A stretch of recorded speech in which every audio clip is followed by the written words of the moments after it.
Good afternoon, everyone. Today is Monday, October 6th, 2025. Seeing the hour is now 4 p.m., I call this meeting of the Horry County School Board Policy Committee to order.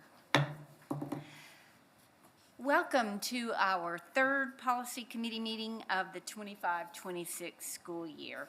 Again, I've asked the superintendent to please have Mr. Jenrette stand by to make any parliamentary procedural corrections or clarifications as might be necessary to preserve the integrity of this meeting and to use this as a learning experience to hone our parliamentary skills. Our policy manual specifies that we are to observe Robert's Rules of Order, and we will make every effort to do so. I sincerely thank the superintendent and Mr. Jenrette for this support and your ongoing teaching efforts. Let's confirm that we have a quorum to conduct the business of this meeting. Let the minutes show that there are 4 of the 4 members present. We also have 3 other board members on the dais with us. Please note for the record that Mr. Rickards is in the room but has declined to join us on the dais for discussion. A quorum for this committee is 3 members. So thank you for being here and for thanking your time. Let's quickly go around the room and introduce ourselves. Mr. Cook, would you begin, please? My name is David Cook. I represent District 1. Tracy Winters, represent District 3 and Policy Committee. Wendy Hodges, District 4 and Policy Committee. Howard Barnard, District 5. And I'm Pam Dawson. I'm the chairman of your policy committee, and I represent District 6. Janet Graham, Conway, Policy. James Edwards, District 9. Thank you, everyone, for taking the time to be here today. Now it's time to move to item number 2, which is the review and approval of our agenda. Has everyone had a chance to review the agenda for today's meeting? If so, and there are no changes or additions, I'll entertain a motion to approve the agenda as presented. So moved. Second. We have a motion and a second. Is there any discussion? Seeing there's being no discussion, all in favor of approving the agenda, please signify so by saying aye. Aye. Aye. And the ayes have it. The agenda is now approved. Let's move to item number 3, which is approval of the committee minutes from September 22nd, 2025. Let's note that the minutes were distributed in advance. Has everyone had an opportunity to review them, and are there any changes? Yes, ma'am. Yes, please. I believe we had asked for a copy of the work plan to be attached to the minutes, if I'm remembering right. Let me see. I think it's in there. Yes. The board No, plan? that was the last time. I'm sorry. Okay, thank you. I did have one clarification for the purposes of the minutes, please. It should be noted that the policy committee did review policy BSR 01 in our September 22nd meeting. No changes were found to be necessary. Therefore, if we could ask the superintendent to please mark that policy as having been reviewed. Will do. Thank you so much. So that's the only change to the minutes, please. So may I have a motion to approve the minutes as amended with that change? So moved. Second. We have a motion and a second. If you agree with that motion, please signify so by saying aye. Aye. Those opposed by saying nay. Ayes have it. The minutes are now improved. Let's go to item number 4, which is our critical versus important policy follow-up. Thanks for allowing me to go over this once again. And it's actually gotten new life since the last time we talked, board members. We had some learning, and let me just explain this to our public just one more time because I really think it's important. As a reminder, our governance policies establish the direction and boundaries and accountability. They're adopted by the board and focus on student outcomes, community expectations, and their values. There's also district policies. And district's policies, on the other hand, are executed and implemented by the superintendent and my staff. These include step-by-step procedures sometimes for administrators, teachers, and staff. And they also provide great information to the public who might want to know how to rent a facility or understand better the curriculum and assessment. So in short, the board sets the what and the superintendent determines the how, and this distinction is central to our coherent governance model and ensures that roles remain clear, disciplined, and focused on results. As we look at this, please know that in the future, I'll be utilizing on the district policy side a newsletter that goes out every 2 weeks to staff, and it's going to have a section called "There's a Policy for That." And that's one way, as the superintendent, I'm going to try to bring a little life and awareness of the district policies to the organization. Is that it? That's it. Thank you so much, Mr. Jones. We appreciate that. So let's move on to item number 4, item number 5, item number 4, which is our District 4A, District Unencumbered Time Policy Review. Mr. Jeanette, please. Good afternoon, Ms. Dawson and I'm Policy Committee members and the rest of the board. This is in reference to the unencumbered time draft policy, which I mentioned at our last meeting and last board meeting. All school districts, school boards in the state of South Carolina are to adopt an unencumbered time policy in reference to include not only that the teachers that were already a part of this policy, but also include school nurses as of next year in July. So the draft policy is a model policy that was disseminated to all boards in South Carolina for consideration, and this is a policy that will be presented to the full board in draft form in case there are questions from the full board and voting on it at your following meeting on October 20th. Any questions? I don't see any questions at this point. I would like to just note at this juncture, though, not all district policies require board approval. The reason this district policy does is because it's called out by our General Assembly that the boards must adopt it. So as we saw in the draft policy that we approved last time regarding live streaming, that was the case with that one as well. So in the case where board adoption is required, it will follow this process where the policy committee actually votes on it. It will then go to the board for review and adoption. Not all district policies will follow that process. I just wanted to be clear about that. The ones that do not require board adoption would simply be presented for information by the superintendent. That's correct. And that we're required to have these types of policies for live streaming and unencumbered time to be adopted by school boards by November 5th. Thank you so much. So back to the task at hand. Is there a motion to approve the district unencumbered time policy for adoption? So moved. Is there a second? Second. We have a motion and a second. If you agree, please signify so by saying aye. Aye. Any nays? Motion is adopted. Please move that forward to the agenda for the full board for approval. Thank you.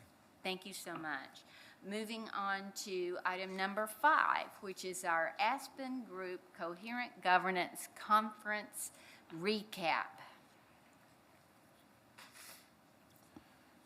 Ms. Dawson, this past week, we had a chance to learn together, some of us, and I just wanted to provide an opportunity for those board members who are in attendance to be able to share some of their learnings. And we co-authored some of this, some of the information on this slide, so it doesn't just all come from me. And one of the things that I took away is really what I encourage us to start with, Ms. Dawson, and that was this whole idea of our connecting our why to the conference and the tools that we learned. I just thought that was a powerful exercise, one in which your group, your peers, really worked hard over the course of 3 days, 3 full days of engagement, collaboration, but also this idea of keeping students at the heart. I'm not going to try to take too much of it, and connecting our work in the policy committee. So I'll kick it back over to you to maybe start that share out.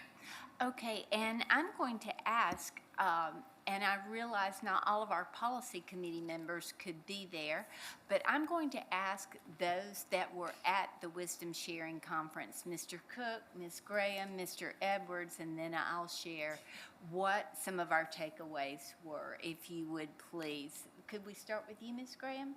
Sure. I too was very impressed with the why, because it's very important, and it is the core of who we are and what we do. And if we can't answer the why, then all the other decisions district-wide won't make any sense if we aren't clear on what our why is. We discussed lots of really good stuff. The cool thing was that there were people who were very well-versed in coherent governance from California, and also a lot of people from Wisconsin. So it was some real wisdom sharing. Some of my big takeaways were, we talked about coherence versus policy governance, and coherence is more flexible, policy is a little bit more structured, and I think that what we have is basically a hybrid of the two. And we all agree that we need to tweak a bit. We don't need to throw the baby out with the bathwater, because if it works, it doesn't need to be fixed. But there is a lot of tweaking that could be done.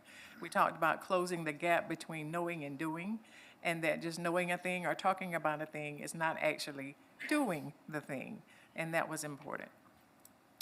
One of the big takeaways too, they gave us a lot of, they shared a lot of their procedures with us. They gave us a lot of links, and one of the big handouts that they had was a governance implementation rubric that covered governance discipline, crisis governance, accountability, and building capacity and development. And it basically encompassed everything within the framework under those 4 different buckets, I guess you could say.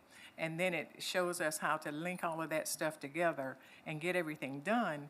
But we're not just doing it for the sake of doing it. We're making sure that what we're doing has a reason, a purpose, and it's tying back into something that's within our strategy, our strategic goals, that it makes sense. We clearly will understand what the board's role is. The superintendent will understand what their role is. And hopefully we never cross each other's paths in a bad way. So basically coherent governance was how, doing the how. How do we get to that place? Like the superintendent, he does the how, but we are there to help establish a pathway to the why with the how. One thing I learned is that we need to do some more evaluation of our processes and procedures. We need to do a self-assessment a little bit more often. We also need to consider doing an annual linkage plan, which deals with how we interface with our community. And one of the things you put up on the previous slide was community engagement, I guess. So how we interface with the community, that's really big. And also we talked about surveys and values and all kinds of stuff. It was really, really great. I'm glad I went. I'm glad the superintendent went, and I'm glad our other board members went, because it was a very valuable experience. Thank you, board, and thank you, district, for allowing me to go. Thank you, Janet. Mr. Edwards? Janet touched base on a lot of what we went over, but what I found effective was the ability to discuss the differences between boards and other regions and how they were operating, their operational goals, and how their adherence to the policy was made and their model. We learned about coherent governance allows boards to set policies on human resources and instructional environment. It permits policy stating that the superintendent shall never, the superintendent shall always, the superintendent or the board retains authority though. And we learned the difference between, allowing those different type policies. And also when state law typically mandates that we pass actions such as curriculum adoption, budget approval, superintendent hiring. But we went on in the conference to talk about high-functioning boards demonstrate clear role definition and purpose. And so that's where we want to get into our governance and maybe polish it up some and make sure our purpose and all of our OEs are tied properly and all this type of stuff. So we had 3 solid days of work where we got to collaborate, and it was really a good experience. I'm glad I went, and it opened my eyes to how a lot of other things were done.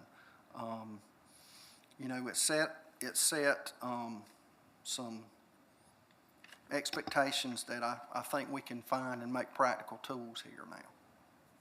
Thank you, James. Mr. Cook? Well, Janet took all mine, so. So the first big takeaway for me with this conference was I believe that it's such a collaboration. It was more of a workshop. There weren't 30 people all together, and we were able to come together with groups from other schools, districts that have utilized this model of coherent governance, and they have done very well with it. So just the knowledge that we gained from the other attendees to the conference, I thought was one of my big highlights. When we started talking about the why, I always we watched the what is that, the TED Simon Talks, Sinek. and watched him about the why, which has always been great to me. I like to do that. But I wrote down a couple of things. It's, what is our why? What is my purpose, cause, belief? We know what we do and we know how we do it, but you always have to go back to the why. People don't buy what you do. They buy why you do it. And, because he talks about Apple and all that, in that. It was very self-reflective for me, and looking back at I know that this is a good coherent, the coherent governance is really, it's a good platform to utilize, but I honestly feel that we don't utilize it for all that it is. And so to be able to be with all those other groups and listen to how they work through it and the things that they do, talking about different surveys at different times of the years for us, just to reflect on ourselves and how we're doing it, those were some of the things that stood out to me over the weekend, or the week. Thank you, Mr. Cook. I, too, took away so many wonderful experiences from this conference. It was wonderful that it was very small, and we literally worked at tabletops the whole time, doing tabletop exercises. We explored problems of practice from each district that was there. We problem solved as a group. We exchanged ideas. We exchanged tools and methodologies. And in comparing, through that process, of course, there were a lot of things that came up about what resources we have available within Horry County Schools. And I got to tell you, we were beaming with pride when we could talk about the amount of programs and services that our district offers to our students. So many of those districts are in areas whose populations are declining, and they're faced with budgeting crisis. They're faced with school consolidations and school closures. So these are things that we are not experiencing in our district, yet their governance issues are exactly the same as ours. So the tools, methods, practices, and procedures that were presented to us can easily be applied here. And I think we, being commonly united in our purpose, and I am more convinced than ever, because I know it to be true of all of our board members, that our why is all about the students. Our why is making the best learning environment, providing the best learning services and the best resources for our students to achieve their highest in their learning experiences. Now, through that process, though, as we honed in on looking at those things through the lens of governance, self-examination is key.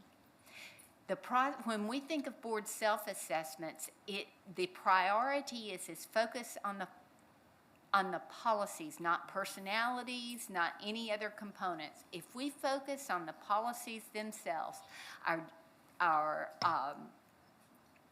BSR policies, our operational expectation policies, and our results policies. By the board focusing on those things, tying them, letting them be fed by the strategic plan, which is prepared by staff, presented to us for approval, which sets the goals that our students are going to achieve. We already receive wonderful reporting from staff, particularly in each of our key areas: operations, learning services, support services. Each one of our chief officers presents us with a lot of information. Now we have to begin to tie that back to exactly what's in our results reports, tie that back to the strategic plan, and go from there. And make sure that the policies as they are written actually reflect what our values are. And that all of those documents are tied together. It sounds daunting, but the way the other boards do it is not. It's systematic, it's incremental, and it builds on itself over time. But I think my key takeaway was practicing authentic self-reflection through the lens of governance. So thank you all for sharing. And I think it was a conference well worth attending. And I hope all of you can go at some point in the future. So is there anything else from anyone else? Yes. I wanted to add one word. I would say that it was very intentional, that everything that fit there that we talked about was intentional. And that I found that refreshing. It was good. Yes. I don't think we wasted a minute the whole time we were there. I'm just going to weigh in just for 2 seconds.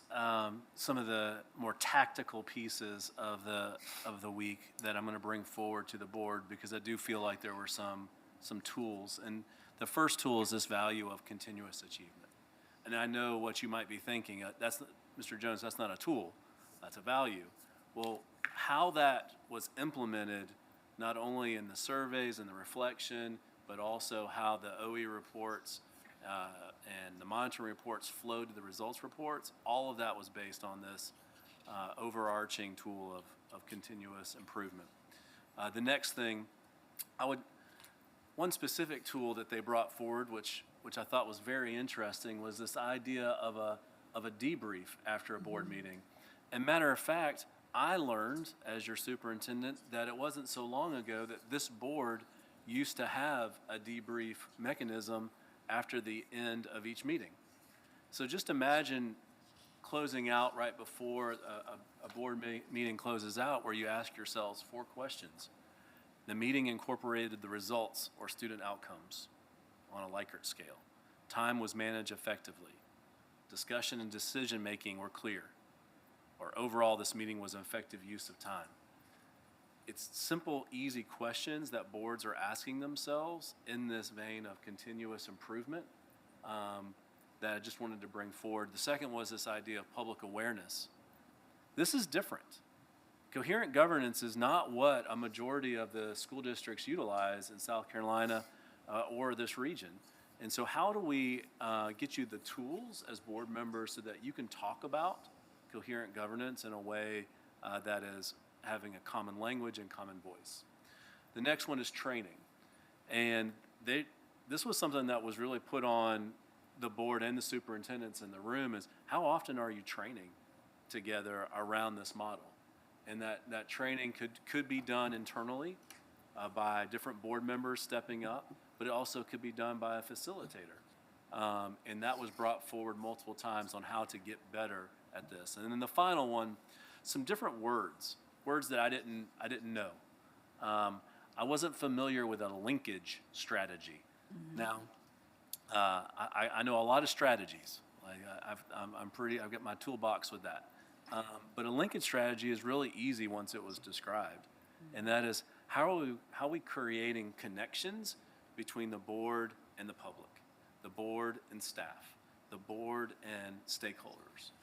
And it's really having a strategy that goes after that for the whole year, that the board helps develop and understands their roles and asks for support from staff to take forward.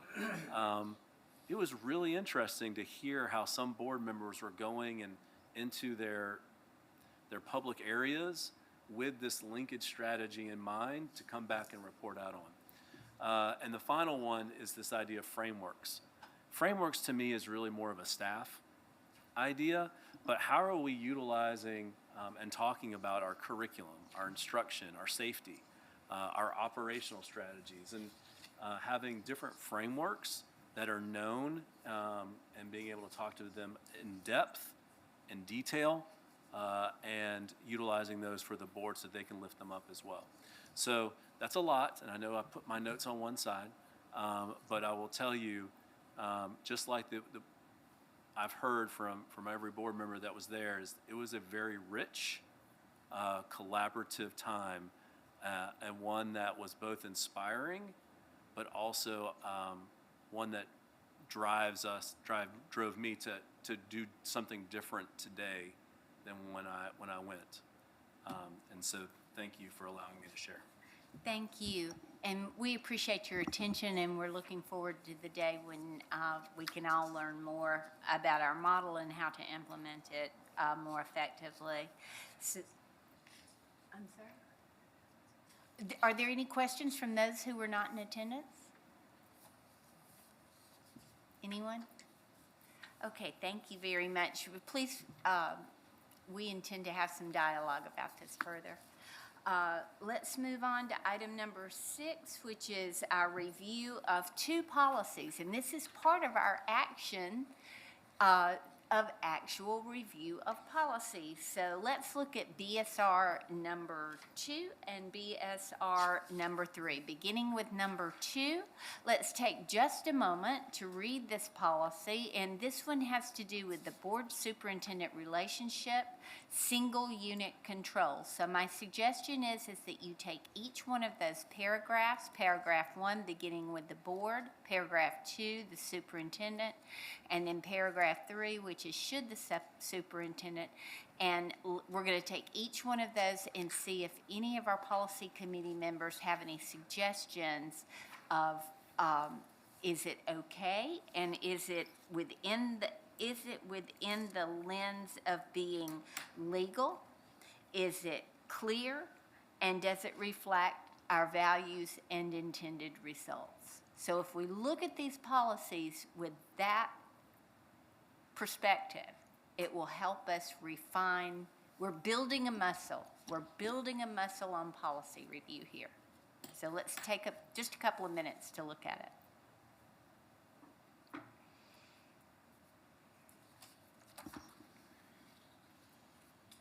Lucas, can you do the next slide? One more. Thanks.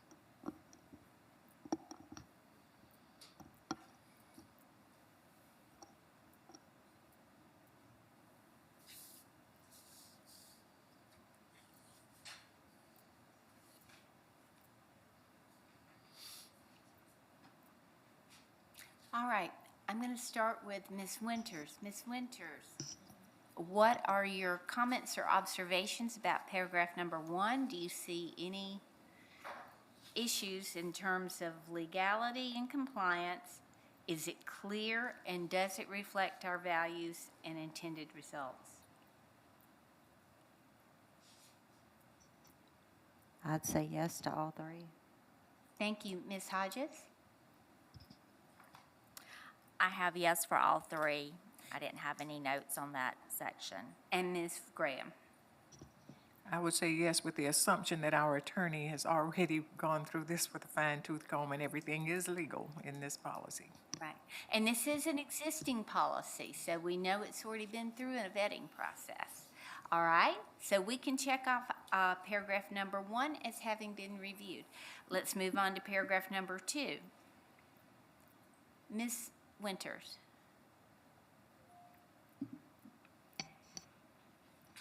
I think it meets all three. Thank you. Ms. Hodges?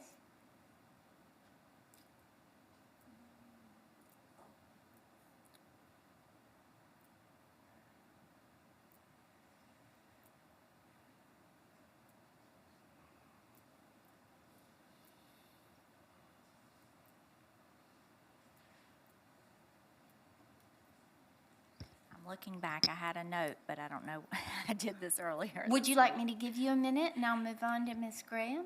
Yes, please. Ms. Graham?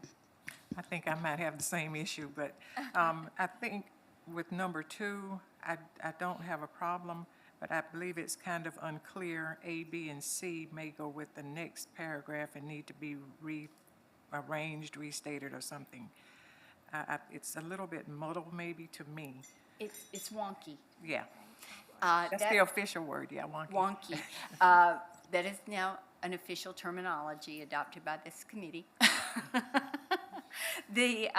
I found the same thing.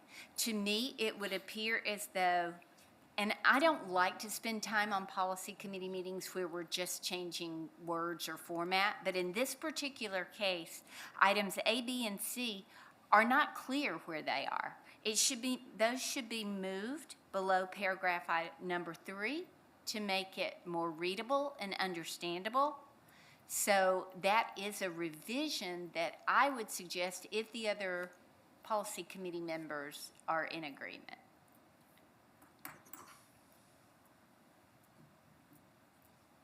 Mr. Barner? Explain the last sentence in 3. Otherwise, when you put the word otherwise in there, I don't understand what that means. Well, let's read it aloud. Should the superintendent receive requests such as 2A, 2B, or 2C from an individual member or subcommittee, the superintendent is expected to ask the committee or the member, and we're missing a word, to refer such requests to the full board for authorization. For example, formal recorded vote. Otherwise, the request shall be fulfilled in a timely manner. To me, what that means is if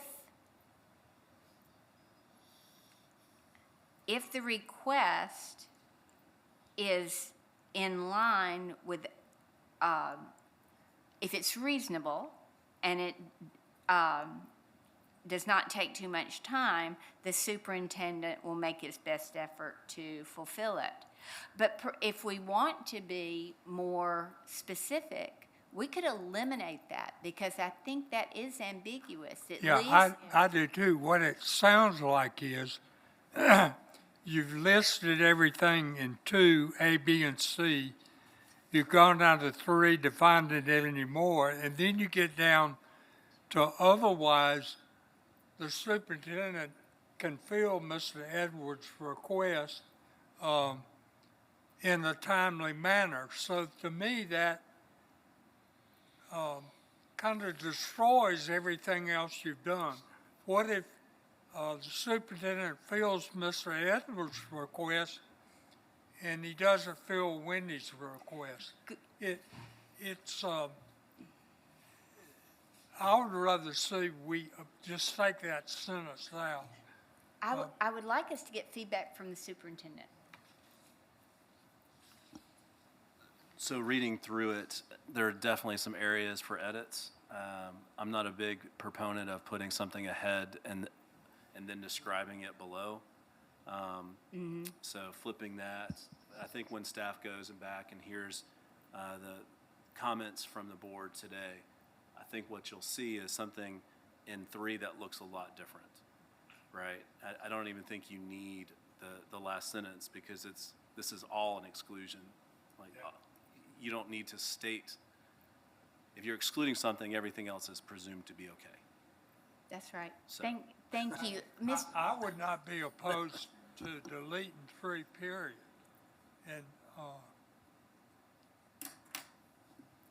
But this is one of those exercises, Mr. Barner, where we're going to go back and bring it back to this committee after a hearing this. revision. Revision, and Yeah. Yep. I think where it's coming from, it does need to be moved, but there have been some serious infractions, I'll say, and issues with these 3 things that are listed here. So I'm assuming that that's why they were put in, to be crystal clear that, you know, it shouldn't happen this way. But we have that back in our GC, our code of conduct, and what our expectations are on how we treat each other and how we treat the superintendent are clarified more in our code of conduct. And the presumption in that section of the policy manual is that if there are infractions, it then becomes incumbent upon the board chair to have a discussion with the board member and let them know, you know, we're not quite playing within the framework, the guidelines of the policy.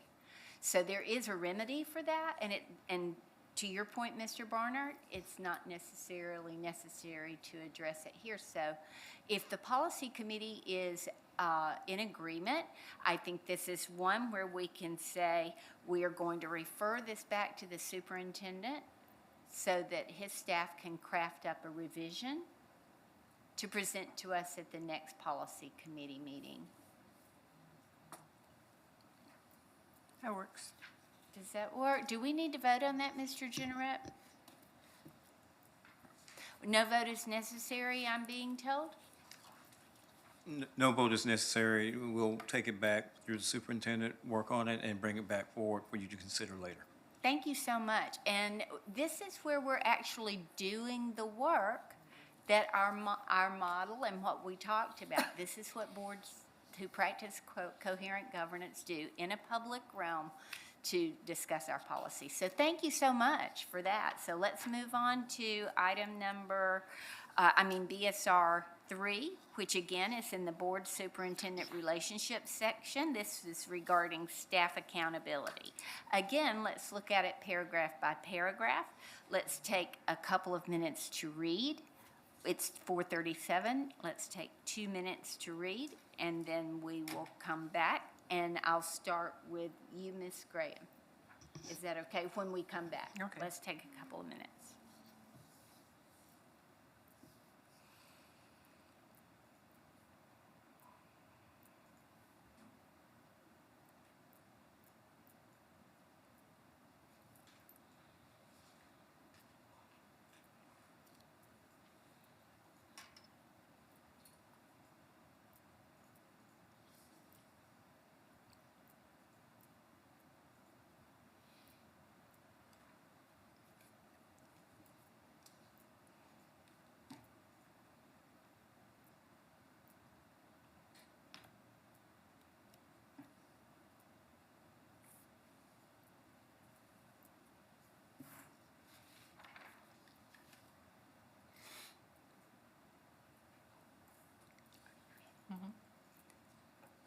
All right, let's begin.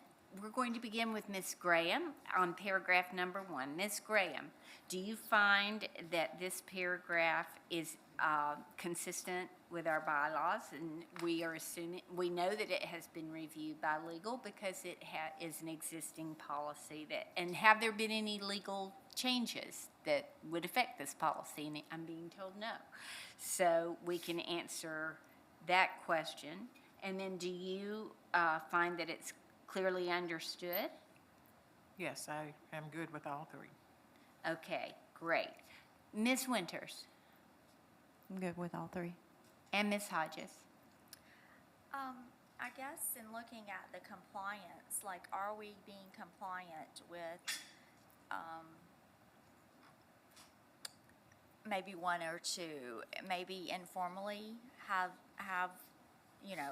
has there been some type of, not really an evaluation, but note of staff performance? And then whenever maybe we have, number one, when you're asking for something from the district, is that giving direction to the employee? I'm going to let the superintendent speak to that. Thank you for bringing those up, Ms. Hodges. In terms of how the working order is here, anytime that a board member wants to request something from staff, I've made it known that that's okay. Just copy me or loop me in on the back end so that I can better understand and support them. That has, for other boards, I've heard been an issue, but not necessarily for us. As long as we're looping me in so I can understand what the issue is. Some of those are very timely and sensitive requests from the board. And we have very capable staff to be able to handle that. In my view, this policy drives toward our strategic end goals by helping the superintendent allocate the workload for staff, and that's throughout the organization. And I think this policy is also helpful for the public. I think there's a misconception that board members can walk into a school and give direction to a principal, and that is simply not the case. That is the job of the superintendent and his staff to manage the actual operations of the school. Now, the superintendent, the way we make sure he's doing his job is by holding him accountable through the reports that are presented on a regular basis. And we've all clearly understood how responsive he can be if we have an issue or a question from a constituent or an employee.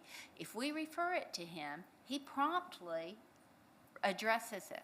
So I see that this policy serves two useful purposes. It forms the guardrails in which board members operate, and it also provides the guardrails for staff, because staff, we hold positions of authority, and staff it automatically is going to defer to requests from the board, even though they may not. They shouldn't do that, not without the superintendent being involved. So it's guardrails for both the staff, it's guardrails for the board. So if I'm hearing everyone correctly, I believe no changes are necessary, but I would like, from the policy committee, Mr. Edwards, do you have any? No. Mr. Barnard? No. All right. So I have one question, Madam Chairman. So should we not remove the informally part? I mean, we're not to formally evaluate them. Well, evaluate. If we are not to formally or informally evaluate any staff member, I think even what that tells me is I can't go and form an evaluation of a staff member and not send my observations back through the superintendent. Okay, so like whenever we are in meetings and someone says to a chief officer, you did a great job, or, something to that effect, that I consider that to be an informal. And honestly, when we're making comments, according to Robert's rules, all of our comments are supposed to be directed to the chair or the superintendent. Let me just weigh in on that for 2 seconds. I want to make sure that we can always praise staff. I think the key word for me when I look at this is what is an evaluation, right? And an evaluation is not a celebration, right? And I think that if I were to make one change, and I know I'm the superintendent and not the board, but the board will not evaluate any staff member. It's a little more clear, and it doesn't go into the realm of, well, what's informal and we'll just not evaluate. I think that's a good suggestion and would directly address your point. Mr. Jeanneret, could you draft that into a revised BSR 03 and present to us at the next, well, I just did it myself. That my request should have been directed to the superintendent. So thank you. As a committee, do we need to agree on that, or I thought I just asked if everybody Oh, I did. didn't, I'm, okay. I And mean, on the Mr. formally or informally, if we're removing that. Are we all okay with that? I'm good. I was gonna suggest it myself.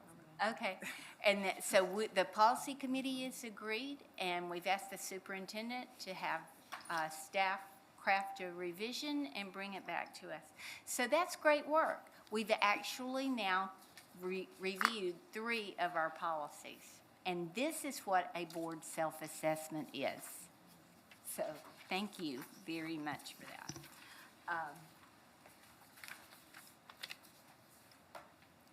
And it's now time, I'm sorry, Ms. Can I Barner. just comment on number 1?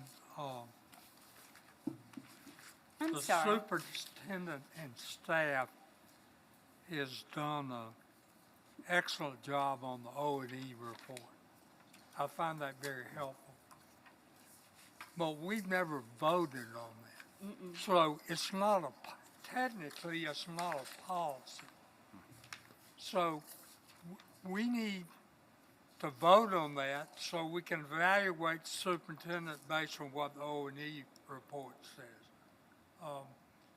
We spun up the O&E report extraordinarily well, but we got ahead of the board, I think, in that I think we should have had the superintendent say, this is what I want a draft O&E report to look like, and we all should have said aye and then proceeded.